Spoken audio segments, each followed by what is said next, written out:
আসসালামু আলাইকুম প্রিয় শিক্ষার্থীবৃন্দ। নবম দশম শ্রেণীর রসায়ন বইয়ের মধ্যে যে তৃতীয় অধ্যায় আছে, সেই তৃতীয় অধ্যায়ের থেকে আজকে আমরা দুইটা অনুধাবনমূলক প্রশ্ন 2 মার্কের জন্য আসতে পারে বা ফিউচার ভবিষ্যতে আসতে পারে বলে মনে হয়, এরকম দুইটা প্রশ্ন আমরা আজকে শিখব। প্রথম প্রশ্নটা হলো, দেখো, প্রথম প্রশ্নটা এরকম যে আমরা বহুল পরিচিত বহুল পরিচিত একটা প্রশ্ন আছে এরকম, যে পটাশিয়ামের 19তম ইলেকট্রনটি 3D তে না গিয়ে 4s এ যায়। এটা হচ্ছে একটা প্রশ্ন। এই প্রশ্নটা আমরা এখান থেকে শিখব। দ্বিতীয় প্রশ্নটা হলো, ক্রোমিয়ামের ইলেকট্রন বিন্যাস সাধারণ নিয়ম অনুসরণ করে না। অর্থাৎ ক্রোমিয়ামের যে ইলেকট্রন বিন্যাস, সেই ইলেকট্রন বিন্যাসটা ব্যতিক্রম। ক্রোমিয়াম সাধারণ নিয়মের ইলেকট্রন বিন্যাস অনুসরণ করে না, ক্রোমিয়াম একটু ব্যতিক্রম ইলেকট্রন বিন্যাস অনুসরণ করে। তো এই দুইটা প্রশ্ন আমরা আজকে এই পর্বে শিখব।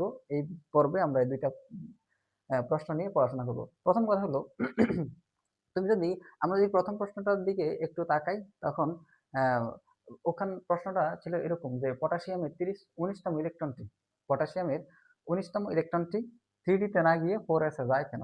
এখন 3D তে কোন একটা উপশক্তি স্তরে ইলেকট্রন কিভাবে প্রবেশ করবে সেটা নির্ভর করে ওই উপশক্তি স্তরের শক্তির উপরে। কোন একটা, এই যে এখানে 4s, এই যে একটা ইলেকট্রন, এই একটা ইলেকট্রন কিন্তু 4s এ না গিয়ে 3D তে যাওয়ার কথা ছিল।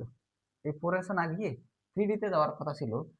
সে একটা ইলেকট্রন 3D তে না গিয়ে 4s এ যায়। কেন যায়? একটা উপশক্তি স্তরে ইলেকট্রন প্রবেশ করার নিয়ম হলো, যেই উপশক্তি স্তরের যেই উপশক্তি স্তরের শক্তি কম যে উপশক্তি স্তরের শক্তি কম, সেই উপশক্তি স্তরে ইলেকট্রন আগে প্রবেশ করবে, এবং যেই উপশক্তি স্তরের মধ্যে শক্তি বেশি, সেই উপশক্তি স্তরের মধ্যে ইলেকট্রন পরে প্রবেশ করবে। আমরা যদি উপশক্তি স্তরের শক্তি নির্ণয়ের যে প্রক্রিয়া, যে প্রসেসিং, সেটা যদি একটু দেখি, যে উপশক্তি স্তরের শক্তি নির্ণয় করে কিভাবে।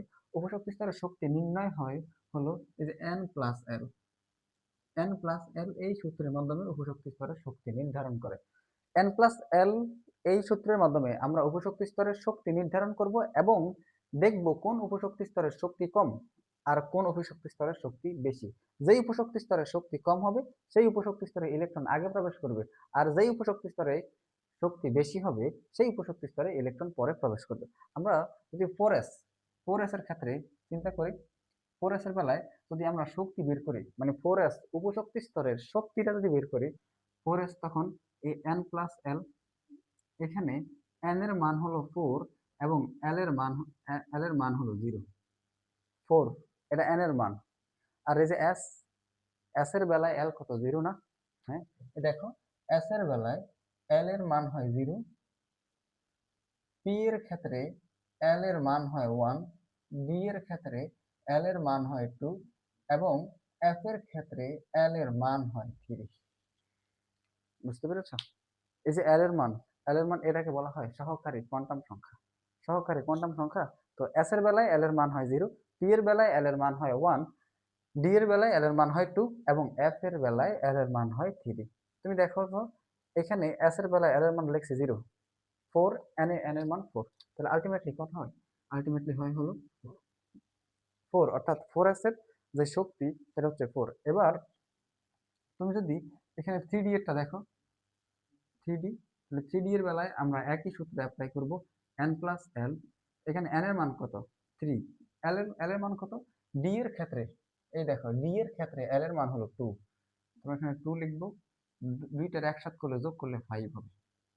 তুমি দেখো তো, 3D এর ক্ষেত্রে n+l, এটার মান হচ্ছে 5, এবং 4s এর ক্ষেত্রে n+l এর মান হচ্ছে 4। n+l এর মান হচ্ছে 4। তুমি দেখতে পাইতেছো যে এইখানে 4, 5, আর এখানে হচ্ছে 4। তার মানে শক্তি কোন উপশক্তি স্তরে শক্তির মান বেশি? 3D উপশক্তি স্তরে শক্তির মান বেশি, এবং 4s উপশক্তি স্তরে শক্তির মান কম। যেহেতু 4s উপশক্তি স্তরে শক্তির মান কম, সেহেতু শেষের যে ইলেকট্রন, পটাশিয়ামের শেষের একদম 19তম যে ইলেকট্রন, সেই ইলেকট্রনটা 3D তে না গিয়ে 4s এ যাবে, কারণ 4s এ শক্তির মান কম এবং 3D তে শক্তির মান বেশি। যার কারণে 3D তে ইলেকট্রন পরে যাবে, এবং 4s এ ইলেকট্রন আগে আসবে। সহজ কথা হলো, কোন একটা উপশক্তি স্তরে কোন একটা উপশক্তি স্তরে ইলেকট্রন কোন একটা উপশক্তি স্তর বা একাধিক উপশক্তি স্তরগুলোর মধ্যে সেই উপশক্তি স্তরের একাধিক উপশক্তি স্তরের মধ্যে সেই উপশক্তি স্তরে ইলেকট্রন আগে প্রবেশ করবে যেই উপশক্তি স্তরের শক্তি কম। যেই উপশক্তি স্তরের শক্তি কম সেই উপশক্তি স্তরে ইলেকট্রন আগে প্রবেশ করবে, আর যেই উপশক্তি স্তরে শক্তির মান বেশি সেই উপশক্তি স্তরে ইলেকট্রন পরে প্রবেশ করবে। সাধারণ নিয়ম অনুযায়ী এই যে একটা ইলেকট্রন, এই একটা ইলেকট্রন 3d1 এ বসার কথা, 3d তে বসার কথা, কিন্তু 3d তে বসা নাই, কারণ 3d এর মধ্যে শক্তি বেশি 4s এর তুলনায়। যেহেতু 4s এর তুলনায় 4s এর শক্তি কম, সেহেতু এই একটা ইলেকট্রন 4s এ প্রবেশ করে, 3d তে প্রবেশ করে নাই, 3d তে প্রবেশ করে নাই। বুঝতে পেরেছো? এই হলো পটাশিয়ামের 19তম ইলেকট্রনটি 3d তে না গিয়ে 4s যায় কেন সেটার ব্যাখ্যা। পটাশিয়ামের 19তম ইলেকট্রনটি 3d তে না গিয়ে 4s এ যায়, কারণ 3d তে শক্তি বেশি এবং 4s এ শক্তি কম। আমরা জানি যে উপশক্তি স্তরে শক্তি কম সেই উপশক্তি স্তরে ইলেকট্রন আগে প্রবেশ করে, আর যে উপশক্তি স্তরে শক্তির মান বেশি সেই উপশক্তি স্তরে ইলেকট্রন পরে প্রবেশ করে, যার কারণে পটাশিয়ামের 19তম ইলেকট্রনটি 3d তে না গিয়ে 4s এ যায়। তুমি যদি পরবর্তী প্রশ্নটার দিকে লক্ষ্য করো, পরবর্তী প্রশ্নটা হচ্ছে এরকম যে ক্রোমিয়ামের ইলেকট্রন বিন্যাস সাধারণ নিয়ম অনুসারে হয় না। ক্রোমিয়ামের ইলেকট্রন বিন্যাস সাধারণ নিয়ম অনুসারে হয় না, ক্রোমিয়ামের ইলেকট্রন বিন্যাস ব্যতিক্রম নিয়ম হয়। আচ্ছা, এটা এই এই প্রশ্নটা পড়ার আগে আগে তোমার যেটা জানতে হবে সেটা হচ্ছে একটা উপশক্তি স্তর কখন সুস্থিতিশীল হয়। একটা উপশক্তি স্তর কখন স্থিতিশীল হয়? উপশক্তি স্তরগুলো যখন পূর্ণ অথবা অথবা অর্ধপূর্ণ থাকে,